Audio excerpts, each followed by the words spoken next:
So you're all very welcome. Very well. I've just shared my screen. I want to say a big thank you to the Wheel and the Department of Higher Education Training Links Programme and the Department of Children What Works grant for facilitating this session. This is about the fourth one we've held, and I think they just get better and better. And this one is a subject that's close to all our heart. It's infant mental health, where we all want the best for the children that we work with and children around the country. So I suppose considering their mental health and ensuring that they have the best outcomes in life is really important.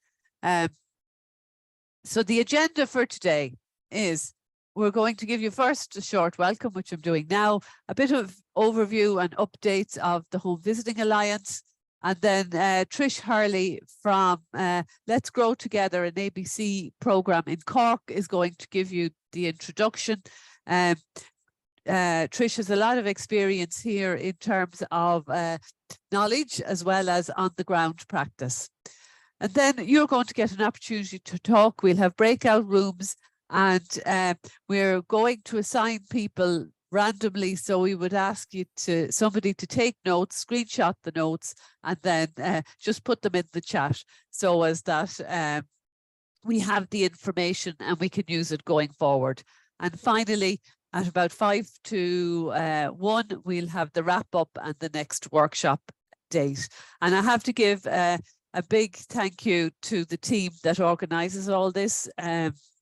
Mary Walker Callahan from LifeStart in Donegal, Trish from Let's Grow Together, Sue Cullen from Preparing for Life, and Michelle Moore, who is Parent Child Plus here in the Early Learning Initiative. I haven't forgotten anybody, have I, Michelle?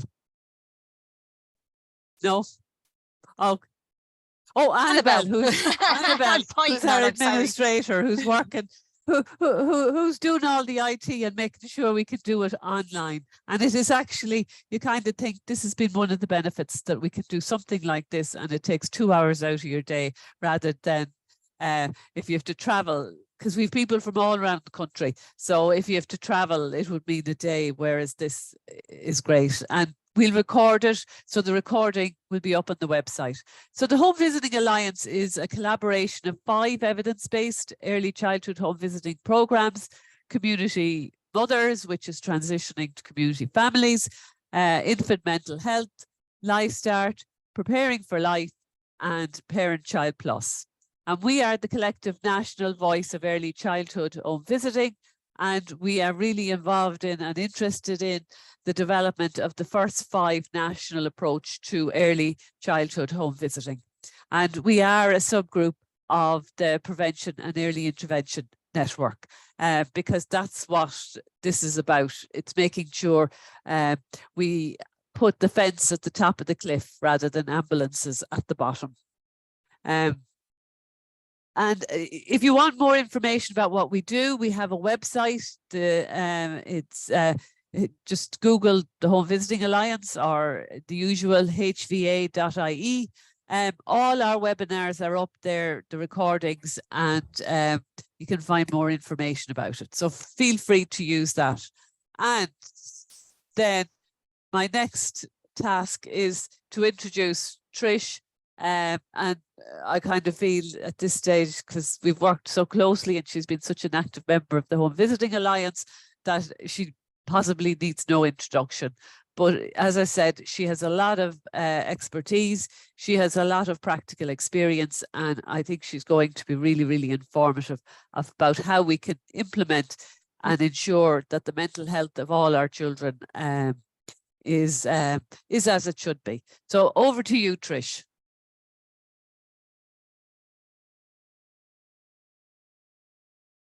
You're on mute. Can you hear me now? Yeah, you're grand now. Thank you, Josephine, for that introduction. And I'm so happy to be here this morning talking about something that I'm so passionate about, infant mental health. I my background is in nursing. I worked in the acute hospital setting for many years. And then I moved into community. I moved into working with teenage parents and their families in the Greater Cork area for about 15 years as a home visitor and family support worker. And then in the last, I was there until 1990 or 2021. And then I moved into Let's Grow Together as the Infant Mental Health and Wellbeing Coordinator. And I also, and team lead, and I also have a home visiting practice there. So home visiting to me is really kind of something that I feel, really strongly about, because I feel we really are in a position to really directly connect with families. And when you're thinking about infant mental health and relationship focused work, home visiting is the perfect kind of setting for that. And it all, infant mental health and the origins of that, stem back from Selma Freiberg in the 70s. And she herself was a social worker and she was a home visitor. So I feel it's kind of coming back home again when we're bringing it back to the home visiting people. Now, I know a lot of people are frontline home visitors. Some of you may be directly involved in home visiting, but maybe not necessarily in the home. So there's a real mixture of people here today. But I really do believe the more people who hear this information, the better. So I suppose I have a PowerPoint and I will share the screen with you. So I'll bring it back to the start now. And I go into my PowerPoint. I'm talking to myself while I'm doing this. Do you notice that? It helps. Okay. So this is me, and I'm just offering an introduction to Trish, sorry, we're actually seeing your full presenter view rather than just the screen. Okay. Just for yourself if you have notes, so we'd end up seeing the notes. I wonder why that is. And at the moment, Trish, I'm just seeing the introduction to mental health and the aims of the session, but they haven't popped up yet. Okay, so maybe I will come out. Just end the slideshow and then go back into it with no presenter view. Hi, presenter view there. Look, okay. You can see it there. Okay. Okay. So I'll just go back in here. Yeah, there you go. Yeah, perfect. Okay, is that better? There you go. Perfect. Okay. So right. So I suppose I'll start. I'm offering an introduction to infant mental health today because it's such a broad subject. And really, this is just to give you a flavour of the language and the theory and practices of infant mental health. Just to kind of get you started. It's not meant to be kind of any replacement for training or anything. And at the end of the infant mental health presentation, I will give you suggestions for ongoing kind of professional development in relation to this information. So I'll move on. So the aims of this session really is introduce and define infant mental health, otherwise known as infant and early childhood mental health. So that's a new thing. But today I'm just going to stick with infant mental health because I find it really difficult to get my mouth around the infant and early childhood mental health. So it's to understand the different elements, components and language of infant mental health, to explain why it's important and relevant in the home visiting setting, to explore how to support optimum infant mental health as a practitioner and in the community, to highlight what might get in the way, and to explore what we can do and what we need as practitioners to support caregiver and child relationships in the home visiting setting. And then lastly, reflecting on the importance of reflection in our work. So starting off, what is this infant mental health concept? Because it can be kind of daunting initially. It's an interdisciplinary field of research and practice, and it's really evolving rapidly. And it's emerging out of various different disciplines. There's and bodies of knowledge. So there's a mix of psychology in there, neuroscience, child development, early years practices, relationship focused disciplines. So there's a real morphing of knowledge and theories to bring this infant mental health framework and way of practice together. And the lovely thing about it is it's everybody's business. So with this multidisciplinary kind of lens, it means that, you know, it crosses over into all sorts of systems, into the health system, the justice system, the education system. So and frontline workers, support staff, and everybody involved with working with children and families in the community.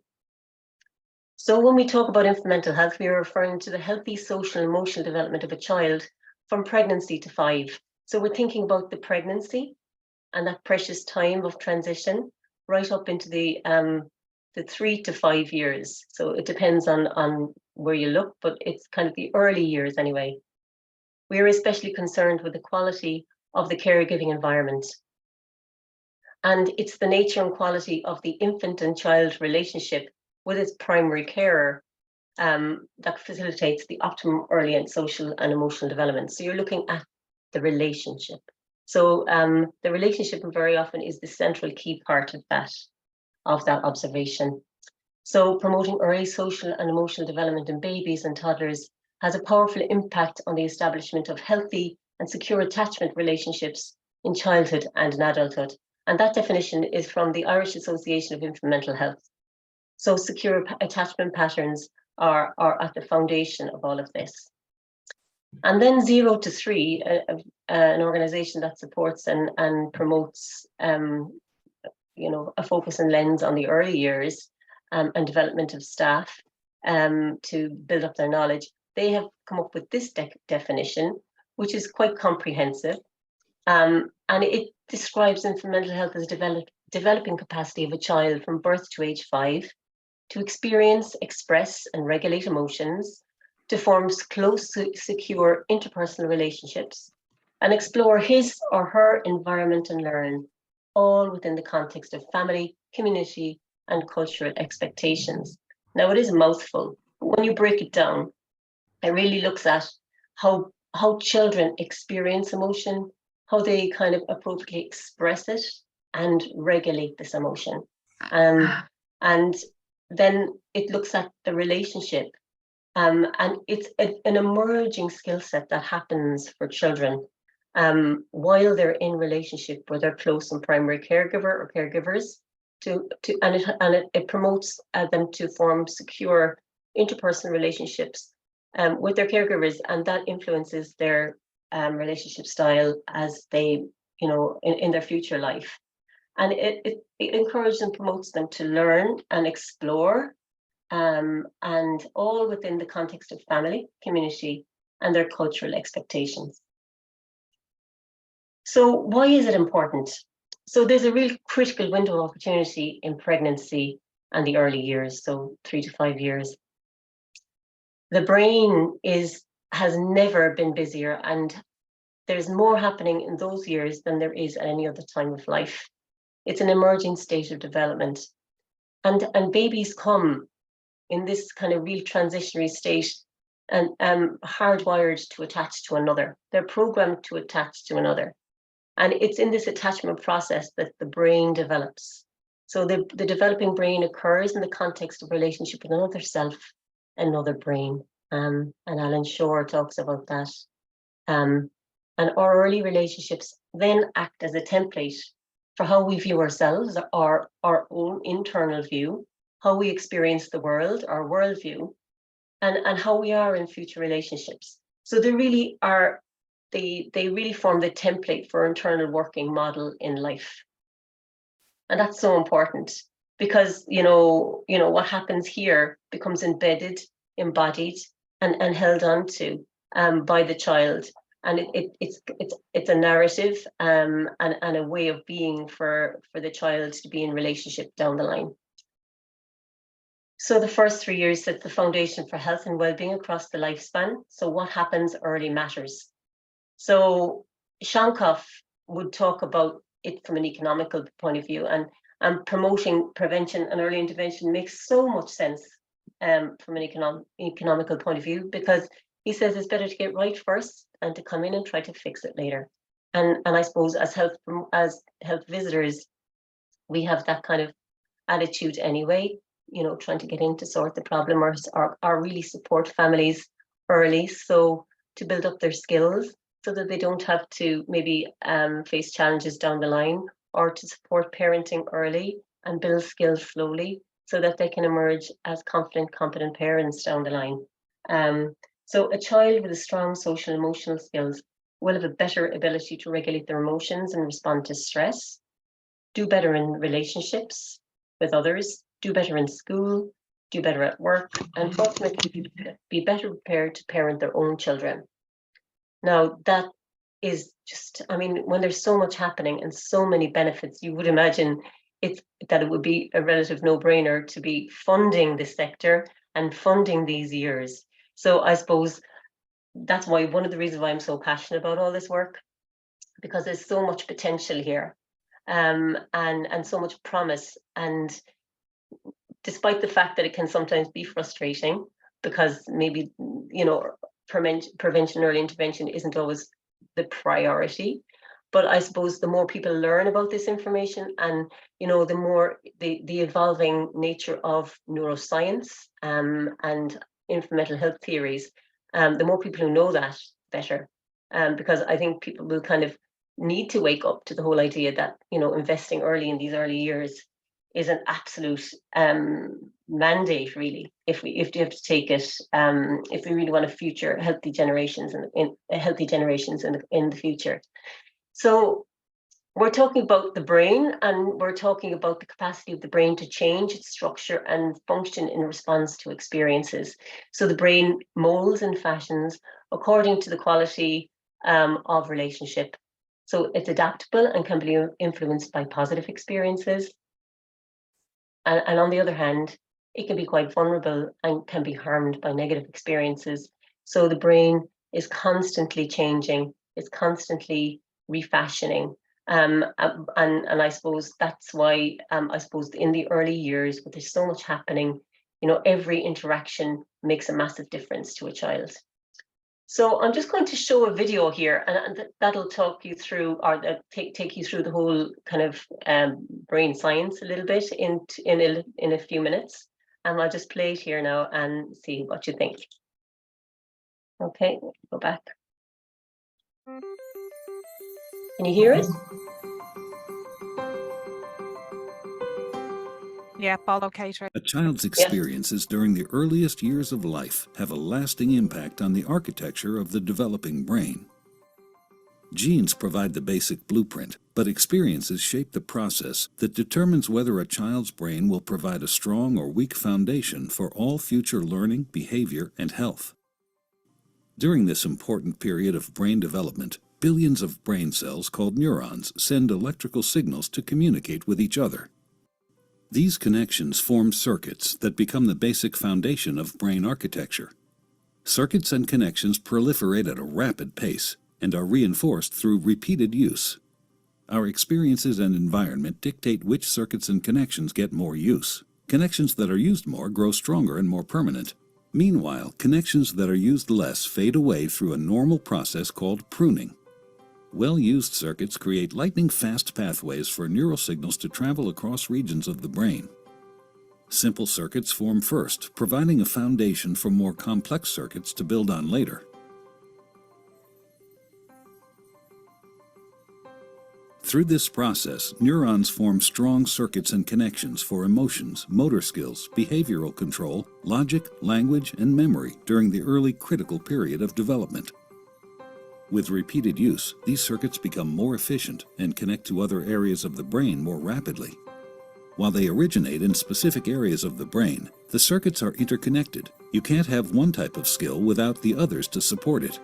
Like building a house, everything is connected, and what comes first forms a foundation for all that comes later.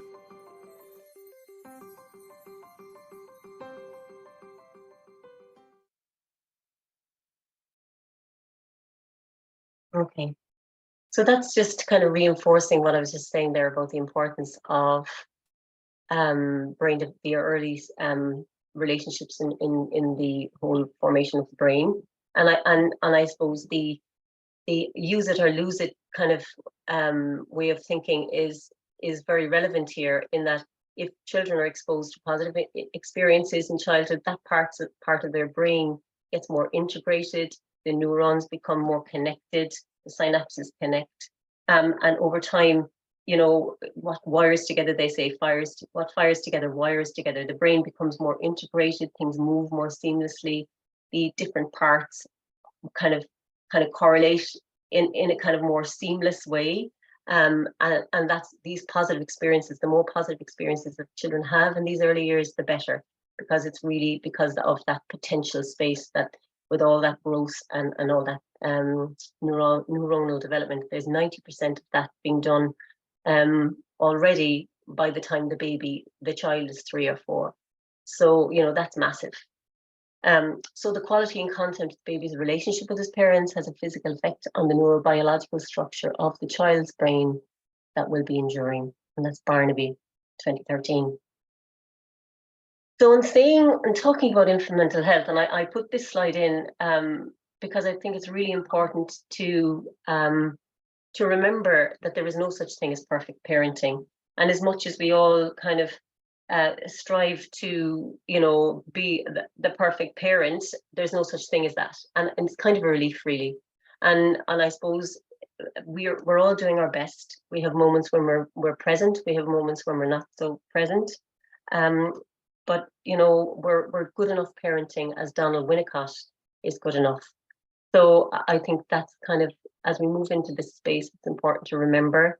Because I know when I kind of became familiar with infant mental health initially, I was kind of blown away by the content, but also there was slight regret that I didn't know this information when my children were growing up.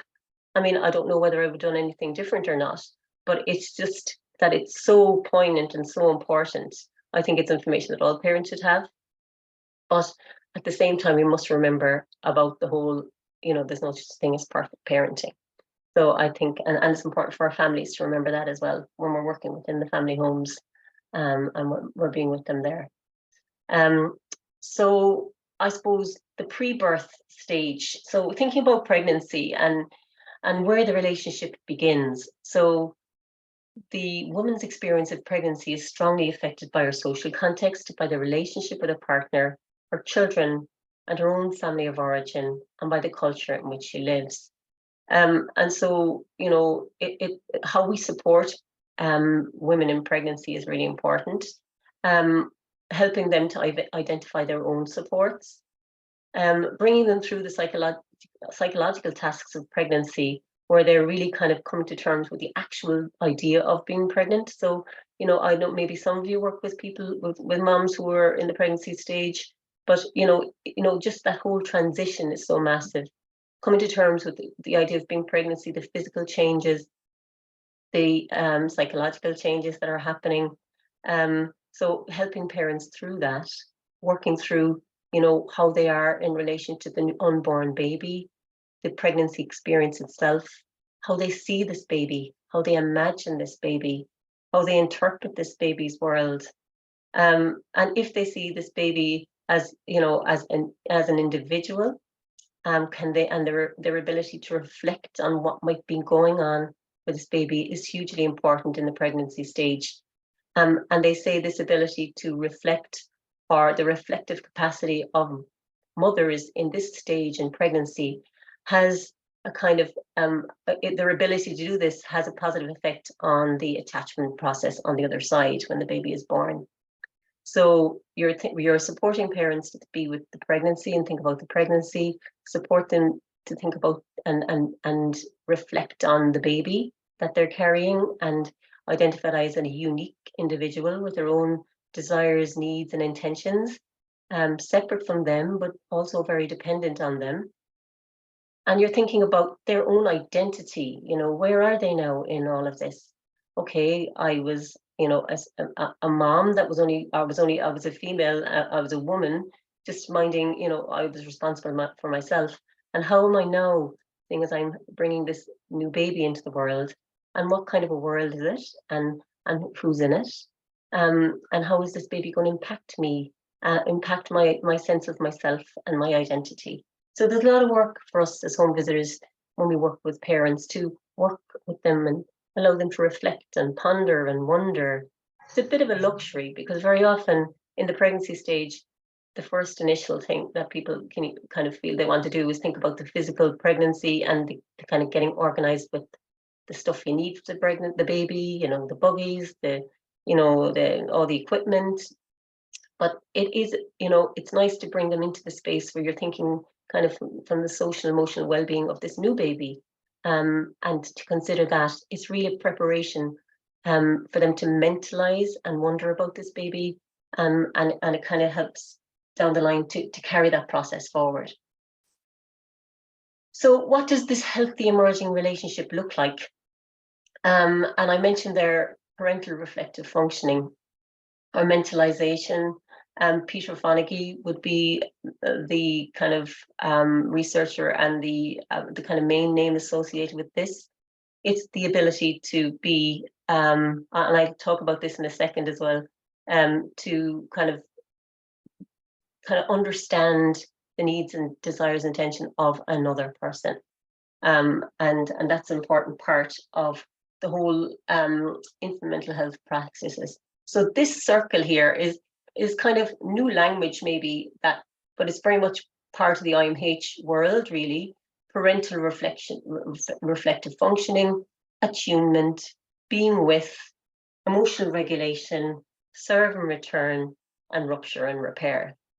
So I'll just take you quickly through some of these.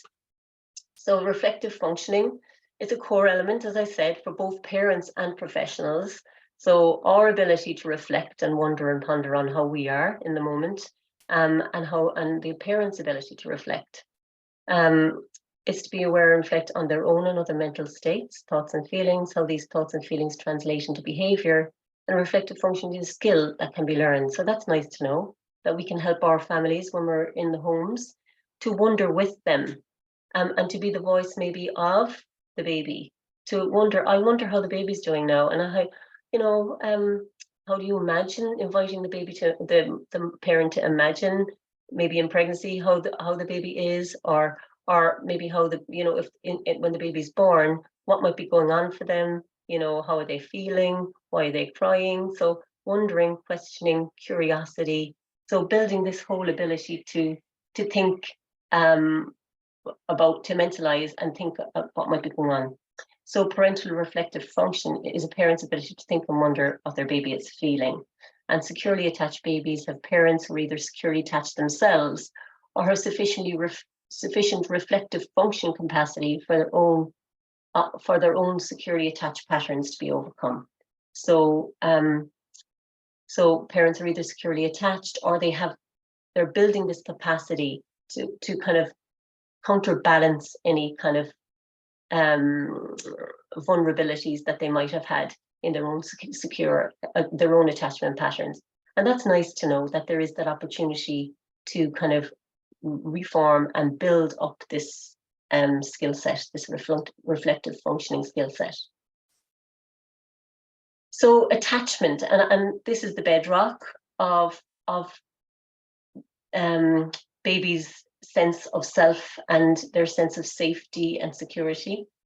And it's the unique emotional relationship that develops between a baby and a carer during the first year of life. And Bowlby obviously is the kind of forerunner in the whole thinking of attachment theory. And a baby is born fully dependent on adults. So they're real little dependent, and they're really dependent on the love and care of the parent in order for them to survive. And the emerging attachment relationship depends on the parent's ability to do this. So an ability to respond to this little baby who needs them so desperately to survive in the world. And an attachment serves two functions for the baby.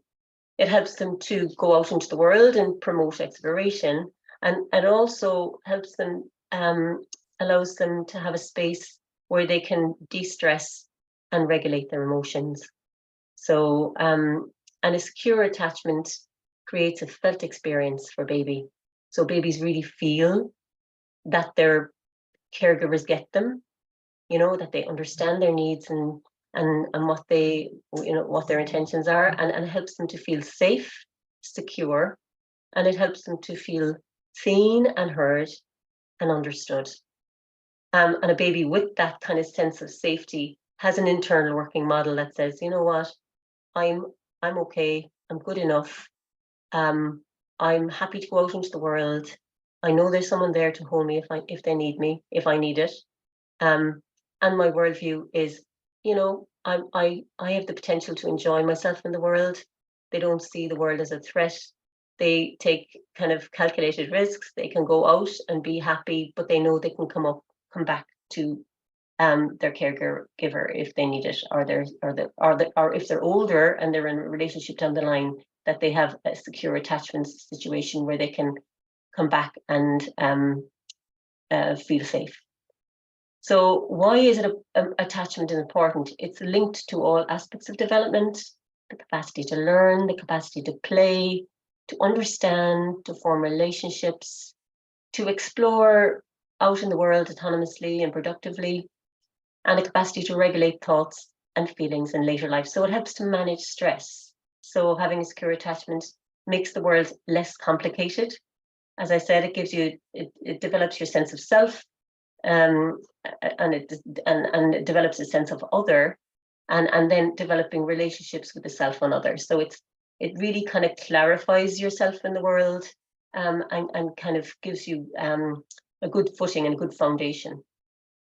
So this slide here from the Circle of Security is, I find, really helpful to put a graphic look on attachment. And if anyone gets a chance to do any training, I would highly recommend Circle of Security. It's a really foundational training when it comes to infant mental health focused parenting practices. It's a combination of infant mental health, psychology, neuroscience, mindful. You know, there's such a lovely blend, child development of thinking and knowledge here in this training, and it's video based and it's lovely to use.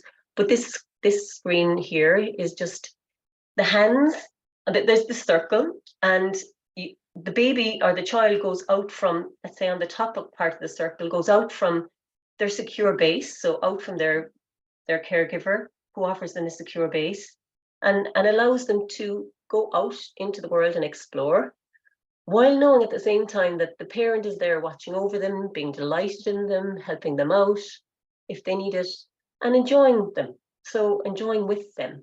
So that's where the child goes from a secure base out into the world. And then on the other hand, if the child feels, you know what, I'm not feeling okay, I need to go back. I need to go back to my safe haven or my caregiver, because I'm not feeling, you know, I need some protection. I'm feeling a little bit vulnerable. I need someone to comfort me. I need someone to delight in me, or I'm just all over the place and I need someone to organize my feelings. So this bottom part of the circle is where the parents are available to come back to offer that safe haven. So babies go out from or children go out from their secure base, and when they want their emotional cup filled up, as they say, I know it's very kind of jargonistic, but it makes sense though. When they need to be filled up, they come back in again. And this is all, the children always stay on the circle. So, and the hands there are the parents holding the hands. Now, sometimes it's harder for some parents than others to have two hands on the circle. Some parents find it easier to be able to offer a secure base and allow their children to go out into the world, and they don't have a problem with that. Others have no problem with children coming in and being a safe haven. So it depends. If you have some parents, if they're kind of have a lot of anxiety around children going out and exploring, that's when maybe they take that top hand off the circle and the children feel a little bit vulnerable. And then on the other hand, some parents find it hard to be there, to be the safe haven when children need them. And they take that hand off the circle, and that leaves a vulnerability. So the top part of the circle represents a kind of an anxious attachment style. The bottom, a kind of more avoidant attachment style, if the parents aren't available on those ends. So I suppose that visual is really helpful for that. And I suppose as another visual, we can be, as home visitors, the hands that hold the hands. So we can be out there beyond the hands to hold these parents when we visit them in the homes, to hold them so they can hold their kids while their kids are navigating this circle. So so we can be the parents' safe, secure base and safe haven. So, that's the circle of security visual. So revisiting again the concepts that I brought up on the slide earlier. So one of them was attunement, and this is the ability for caregivers to be aware of and respond to their child's needs by using non-verbal signals such as eye contact, facial expression, tone of voice, gestures, and touch. And I suppose children learn through their senses. So they're always looking out and receptive to what's in their environment. So a kind of primary caregiver who's making good eye contact, has facial expressions that the child is trying to interpret, has a gentle tone of voice, uses gestures and animations, and touch. This is all very supportive for the sensory world. It offers like some measure of sensory bath for the child, and it really helps with the whole attachment process. And in return, a baby's early behaviors are the windows then into their mind, their brains and emotions. So there's that little feedback loop that's happening. And equally, babies, learn to pick up on these facial expressions, and, they can learn that over time and feed it back.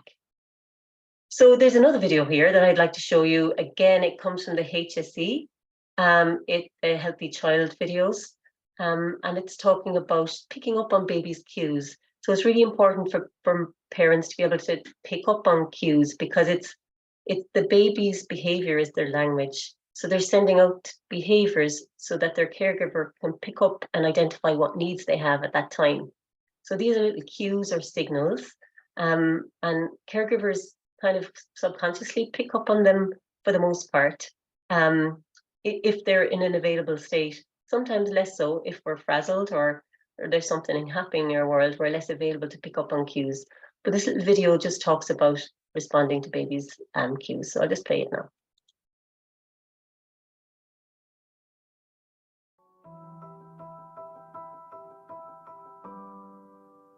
Babies have lots of wonderful ways of letting us know what they need. Here we look at parents starting to recognise their baby's cues and responding sensitively to them.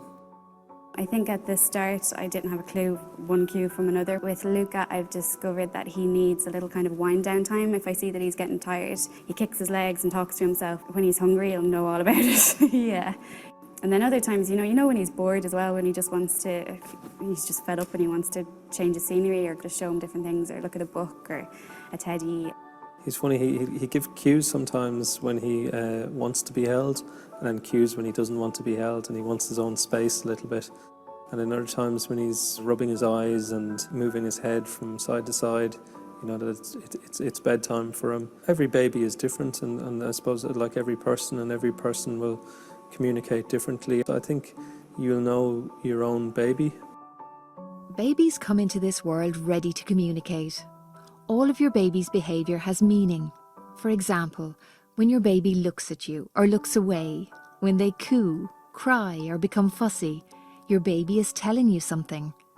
For example, that they may be telling you that they are hungry, tired, need changing, or lonely and want to be close to you. Slowing down and spending time getting to know your baby's signs or cues will help you learn the uniqueness of your baby's needs and how best to respond. Through everyday interactions between you and your baby, where you notice their cues and respond to them, you are helping your baby develop a sense of security, trust, and comfort in their relationship with you. It can take time, especially in the first few months of your baby's life, to figure out the meaning of your baby's cues. Like every other parent, it is not possible to always get it right. What will matter to your baby is that you are responsive and trying your best. It is always okay to ask for help from your GP or public health nurse if you are struggling to understand your baby's needs.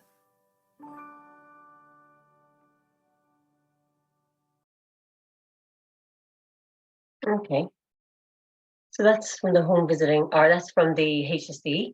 I suppose attunement and feeling that felt sense for babies is so important.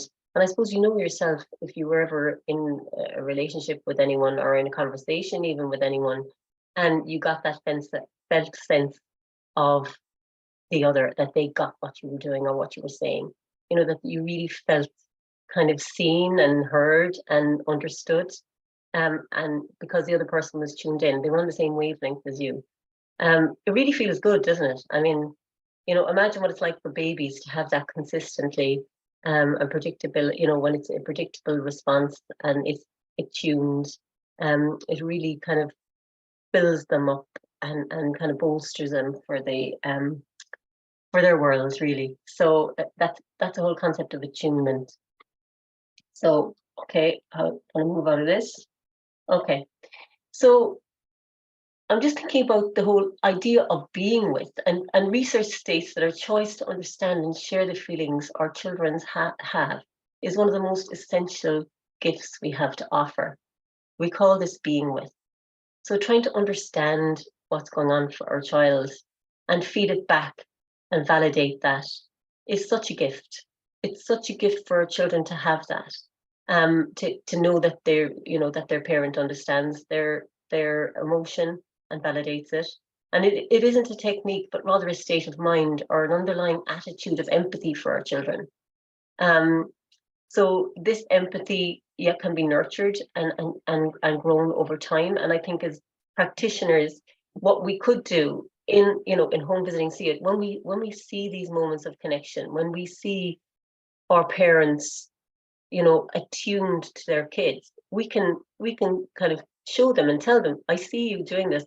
When you did that, did you see the way your baby responded when you smiled, or when you kind of responded to his need? Didn't you, they really felt that you got them, and picking up on those kind of positive experiences and moments of connection, or as they say in the NBO training, these moments of meeting where the parent and caregiver connect in such a lovely way. This is gold for the child. So, as we can pick up on that and reinforce it. And I suppose what you pick up on and reinforce gets emboldened, and that kind of way of being is kind of more likely to be ingrained and adopted over time. And we can also model that, in how we interact with our parents. We can offer that attuned response to our parents as well, so they can feel that from us, and in return they can offer that to their child. So we're filling them up so they can fill their child up. So the idea of being with all emotions is fantastic for children, but it sometimes can be really challenging for parents. And as parents, I suppose we are, the way we didn't come as blank slates ourselves. We were all babies once, and we were all parented. So maybe in some worlds, some emotions were easier to be with than others, and sometimes this, if we're unaware, can be passed on through the generations. This discomfort with certain feelings, maybe more than others. So I suppose maybe, when babies show challenging behaviors, or if they're crying, it can just be too much maybe for that parent who has, had trauma in their lives, or doesn't like conflict or loud noises. And so we're wondering with parents, how they are, when they see when they're with their babies, in all sorts of behaviors, and what they find easy to deal with and what they find difficult to be with. Because all emotions are okay. It's just how they're managed and held for the child. And I suppose that comes down to the definition how these emotions are experienced, expressed, and regulated. So this whole concept of being with all emotions, and us too, when we're in the homes, sometimes certain situations are difficult to be, emotions are harder for us to be with. So because maybe from our personal experience. So it's just even being mindful of that, and wondering, what feelings do we actually, what ones are we comfortable with? We could be comfortable with joy, but maybe not so much comfortable with, anger, or maybe, so it's interesting to explore our own feelings as well in the process. So now I'm going to look at emotional regulation, which again is a keystone of social emotional development. And again, emotional regulation develops in the context of a relationship with an attuned parent. a self-regulating other. And central to this development is the infant's capacity to develop mental representations of their emotional state. So parents can do this through a thing called marked mirroring, where they can kind of represent let's say if a baby is crying or sad, the parent can show sadness. It might be an exaggerated sadness, but the child can see it. It's marked up, and they can receive it back and know that it's felt by the parent. So it's a felt experience for the child. So this marked mirroring we do naturally, with our facial expressions, how we talk to the babies, we might kind of be with them with their emotion and feel with them and send it back. But it's even in home visiting to kind of, we can kind of show mark mirroring kind of ourselves with the babies, or we can tell our parents all about it. So we can inform parents about how the importance of showing helping children to understand feelings, and how your facial expressions and how you are can help your child understand their own feelings. And emotional regulation develops with another for the child. So the parent helps when the child is feeling kind of overstimulated, the parent can help them to downregulate. If the child is feeling sluggish or flat, the parent can help them to upregulate. And it's in this process, this co-regulation happens, so that the child is supported to learn these feelings, experience these feelings in a very healthy way over time, because it's an emerging skill. And this emotional regulation actually they can't really master this until if I put the question out, the actual 0 to 3 did put the question out, and they got back that 24% of parents thought that children could emotionally regulate by 1 year.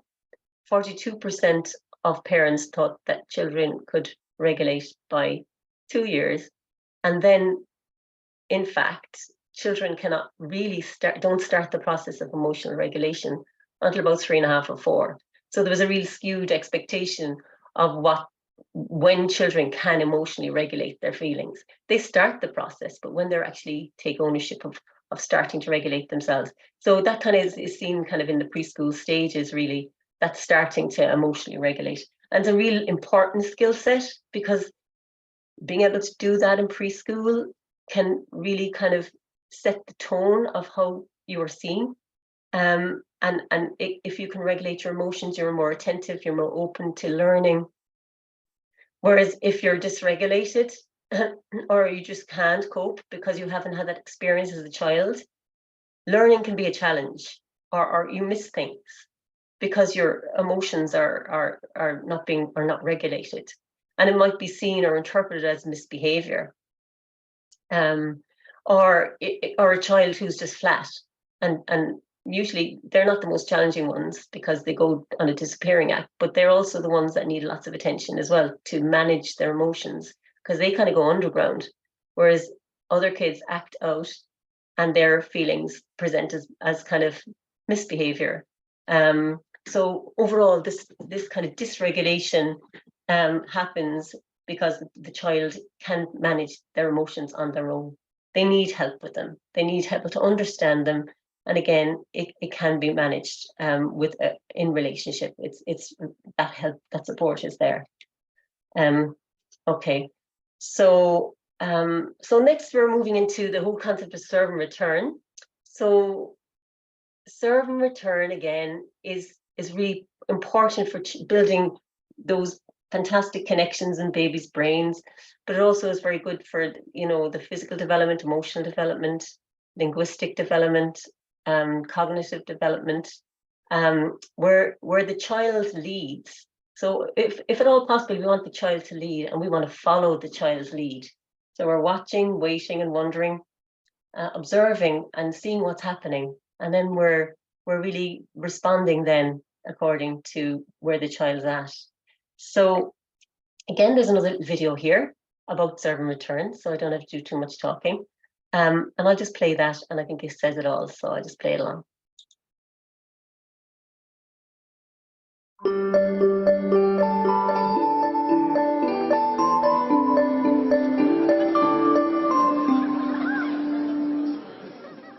We're now learning about the many ways in which solid brain foundations are built and maintained in a developing child. One important way is through what brain experts call serve and return interactions. Imagine a tennis match between a caregiver and a child. But instead of hitting a ball back and forth across the net, various forms of communication pass between the two. From eye contact to touch, from singing to simple games like peekaboo. The child serves or indicates they're interested in something. The adult who's attentive to that child returns that interest, and that ramps up the child's enthusiasm, and they do the activity again. So when they're learning to read, the child shows an interest in a book. The adult sees that and reads to them. The child gets all excited and tries reading back. And then the child's using those circuits that underlie reading over and over again, driven by the enthusiasm of the interaction with the attentive adult. The response and attention a child receives from an adult when they are practicing certain social, emotional, and physical skills goes a long way to sparking that child's own excitement with learning and repeating certain actions. The child gets positive feedback from the adult and they try harder, so they're using that circuit again and again. That circuit will really be sturdy and will form a sturdy architecture for later life function. In order to build these sturdy circuits in a developing brain, it's crucial for caregivers to actively engage with the child. Prolonged passive activities, such as leaving the child alone in front of a television, or merely holding the child without eye contact, will not build solid brain architecture. Without serve and return attentive adult interactions, the child's much less likely to undertake a lot of these activities, and their brain won't develop as well. Serve and return interactions, repeated throughout a young person's developing years, are the bricks that build a healthy foundation for all future development.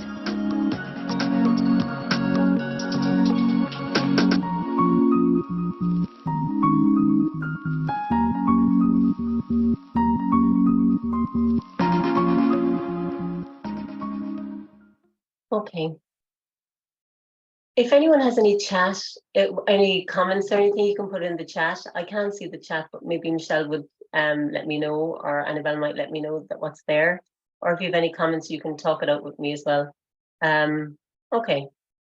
So I'm just going to move on. It's like a roller coaster ride through into mental health here. But anyway, I'll just keep going and we can stop at the end and bring it all together. So, okay, where are we going next?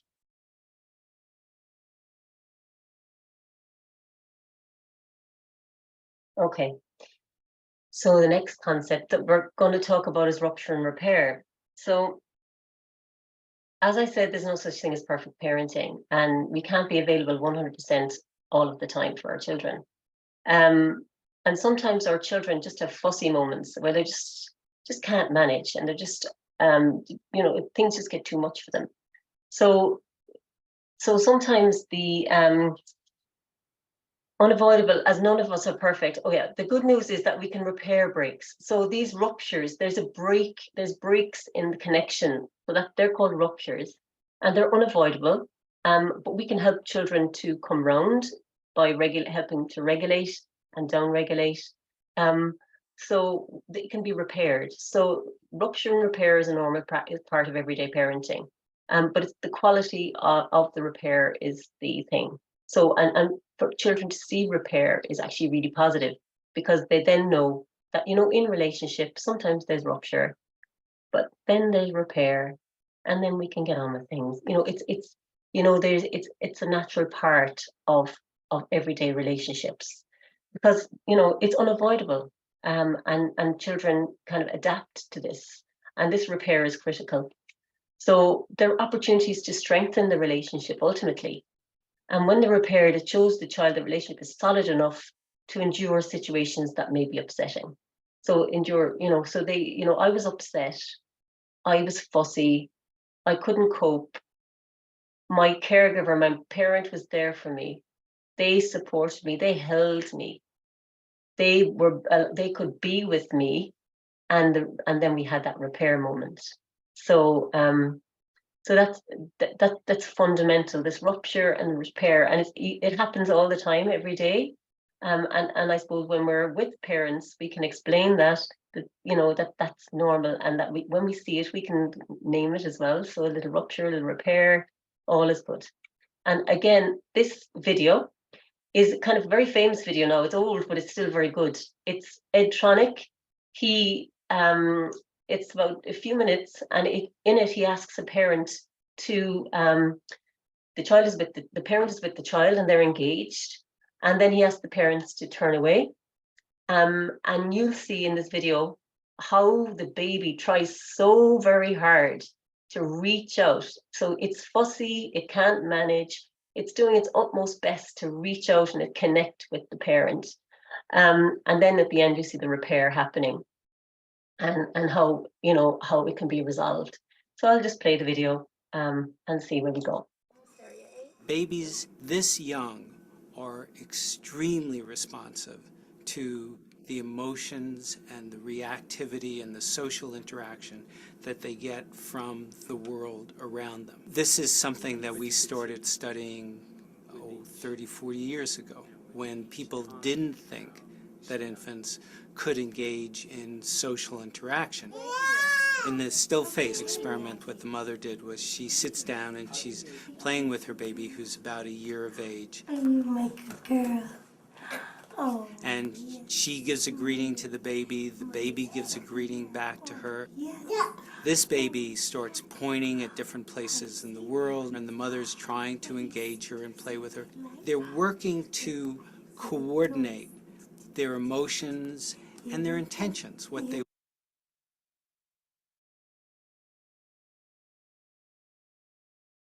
want to do in the world. And that's really what the baby is used to. And then we ask the mother to not respond to the baby. The baby very quickly picks up on this, and then she uses all of her abilities to try and get the mother back. She smiles at the mother. She points because she's used to the mother looking where she points. The baby puts both hands up in front of her and says, "What's happening here?" She makes that screechy sound at the mother, like, "Come on, why aren't we doing this?" Even in this 2 minutes, when they don't get the normal reaction, they react with negative emotions, they turn away, they feel the stress of it. They actually may lose control of their posture because of the stress that they're experiencing. Okay. I'm here. And what are you doing? Oh, yes. Oh, what a big girl. It's a little like the good, the bad, and the ugly. The good is that normal stuff that goes on, that we all do with our kids.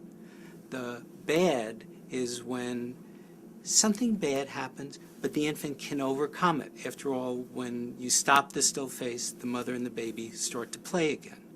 The ugly is when you don't give the child any chance to get back to the good. There's no reparation, and they're stuck in that really ugly situation.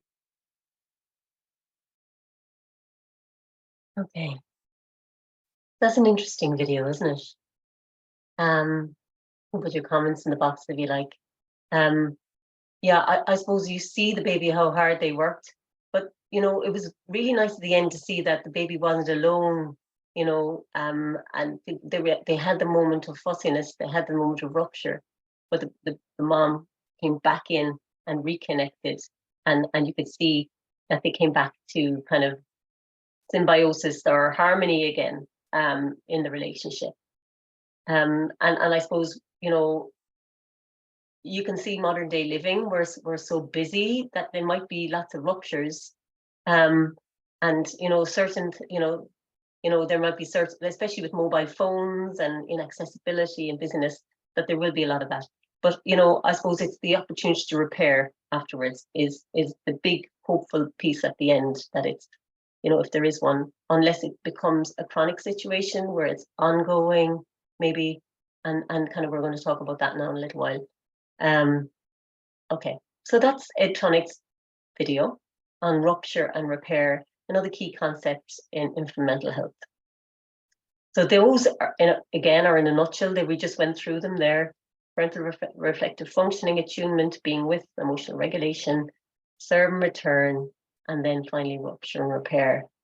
And that's, the emerging relationship. And as practitioners, we're looking out for key qualities in the relationship, the ability of a parent to be attuned to their child, the response of the child to the parent's connection, the ability of the parent to be with all the feelings, the child's ability to emotionally regulate, and the parent's ability to co-regulate, observing whether the serve and return is present, the quality of the serve and return, the child leading, the parent following, and kind of the, playful moments, fun and play. And I suppose we can encourage all this through interaction, everyday interactions. It doesn't have to be sit down and say, we're going to do now serve and return. It's just everyday conversations, everyday playful moments.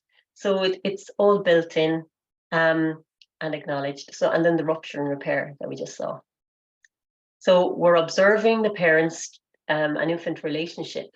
And I suppose at this stage as home visitors, we're just looking at the quality and the nature of things, the holding patterns, how the baby is held, and is it held close to the body? Is it held far away? Is the baby responding? Is it stiffening up? The looking, the eye gaze. Has the parent the ability to hold the eye gaze? Can the child be with them with the gaze in return, or do they avert their head? Talking, is there a communication between the child and the parent? I know with COVID and social and technology, conversations can sometimes be intruded in on. So promoting conversations, this parent ease with children is really important. And what's the children's response? And is there delight there? Is there any, like, I know on the circle, delight is on the top part and the lower part of the circle. Is there delight in the relationship? What's the quality of touch? Is it gentle touch? Is it appropriate touch? Is it a very stiff, kind of rushed kind of movement of the child around the place? Does the child enjoy being touched? So all of this, so you're looking at the child, you're looking at the parent, you're looking at the emotion and the quality of emotion there. And this is just an assessment from the Merrill Palmer Institute. But really, as practitioners in the home, we're just generally watching for these little qualities, the gaze, the quality of the hold, all these little things, because they do give indication as to the quality of the relationship, because the babies do communicate through the behavior, because that's their language. So we're watching the baby, and we're observing the mom as well in a gentle way, not to judge, but more to support, really. So what might get in the way of this emerging relationship? Stress, financial strain, housing, food insecurity, racism, lack of resources, personal experiences or history, inadequate social support. So the personal experience and history is, as I said, we're not clean slates. Sometimes we come with our own stories. And Selma Freyberg talks about the ghosts in the nursery, and that's one of her primal works. And that she talks about the potential for uninvited guests to revisit the world of the parent. So these unresolved issues that come into relationship that are in their latent memory, but can be triggered again by behaviors of their child, and it can be, reactivated. And it mightn't even be something that they're aware of, really. So these, Selma Freyberg in her work as a social worker saw these intergenerational traumas or intergenerational unresolved issues. And it mightn't even be something specific. It might be something in the memory bank that has carried forward, but presents itself in the relationship. So parental depression or mental or physical illness, parental history of trauma abuse, crisis pregnancy, deprivation, and ACEs. So all of those things can get in the way, and lots more. That's just an overview. And I suppose ACEs then, these are adverse childhood experiences that happen to children under 18.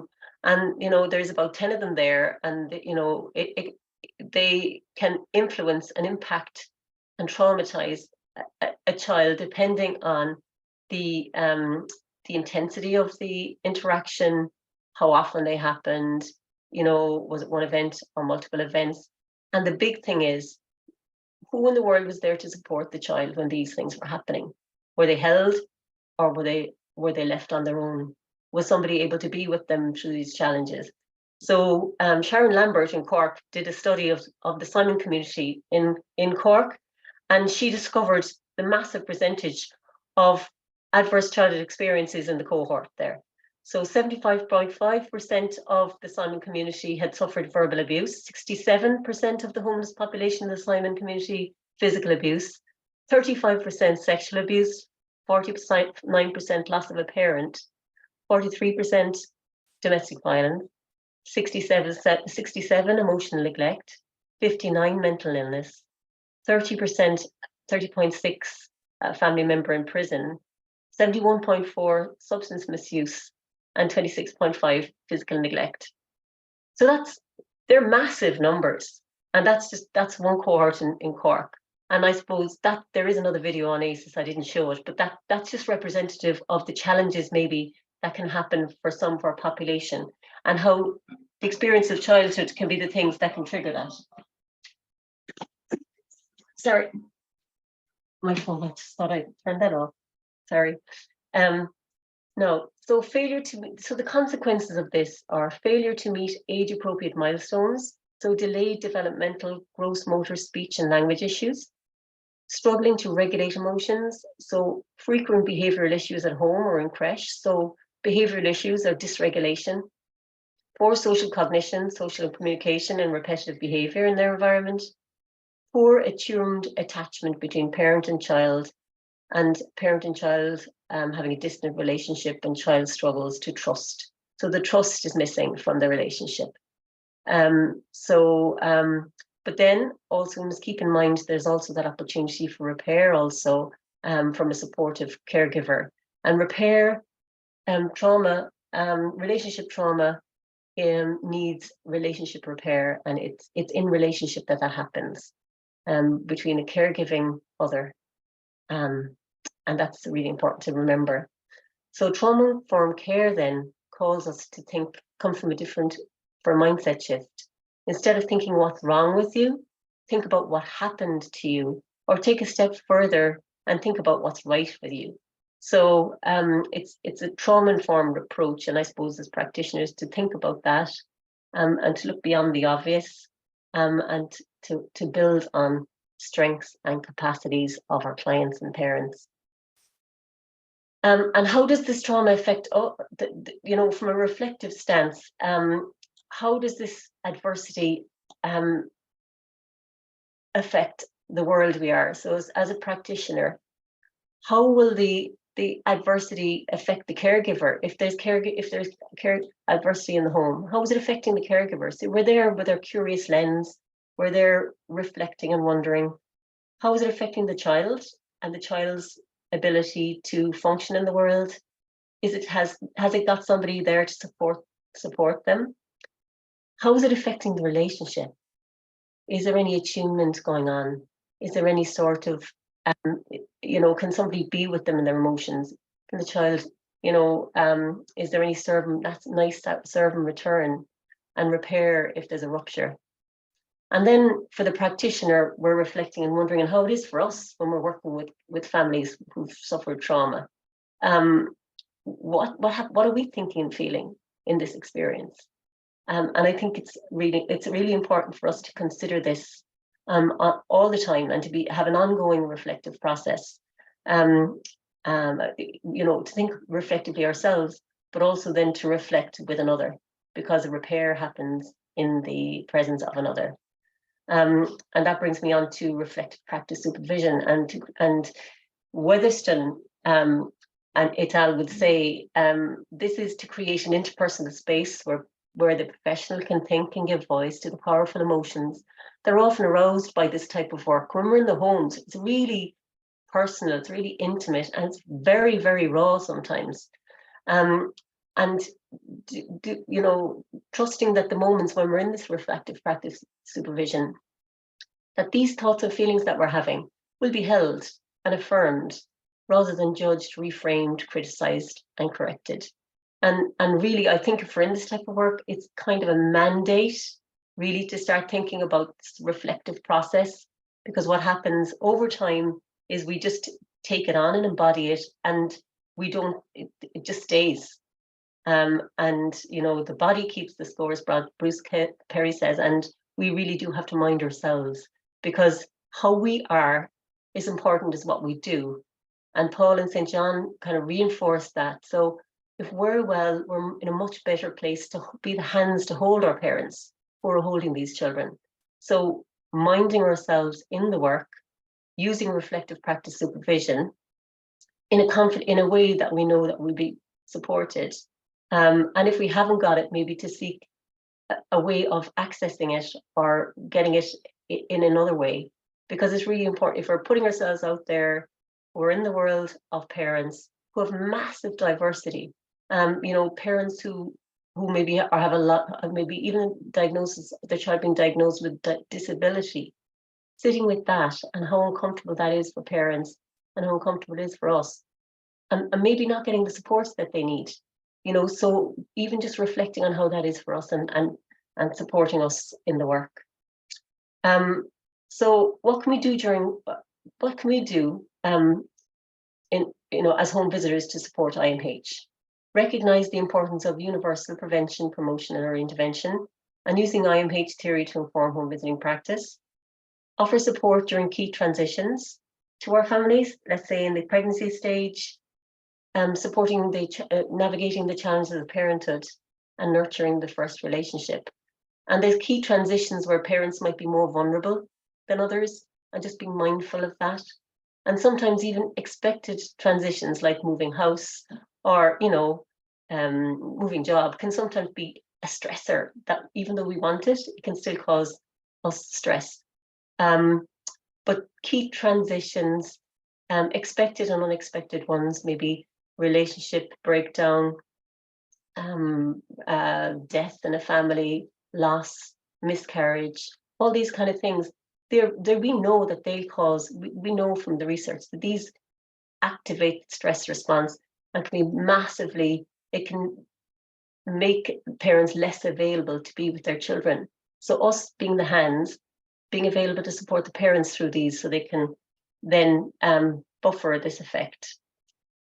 Listen, observe, and wonder as parents explore their past and present experience of attachment and relationship, building their reflective capacity and awareness. So building this up by wondering with them and listening with them. Focusing on what's strong with parents versus what's wrong with them.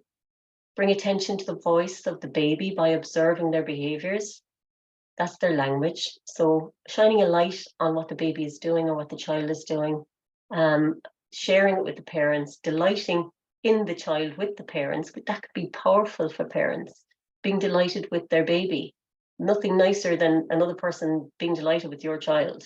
And it's really important for a strong attachment. Identify and share moments of connection with parents. Promote early learning through play, serve and return interactions, nursery rhymes and books. It's not that fancy, really, what we're trying to do here. It's really getting down to fundamentals, really building kind of a real strong foundation through play and engaging the child to light up all these parts of their brain during this kind of prime time when it's in the developmental stages. Identify and build connections and supports for family, because it's always better when a family feels supported, either their own supports or look externally for other supports in the community. Trish, we need Early to wrap it up soon. Just Okay. Yeah. Yeah, no problem. We're nearly there anyway. Early identification of red flags and remain up to date in best practice. So to finally, there's additional trainings, I mentioned that.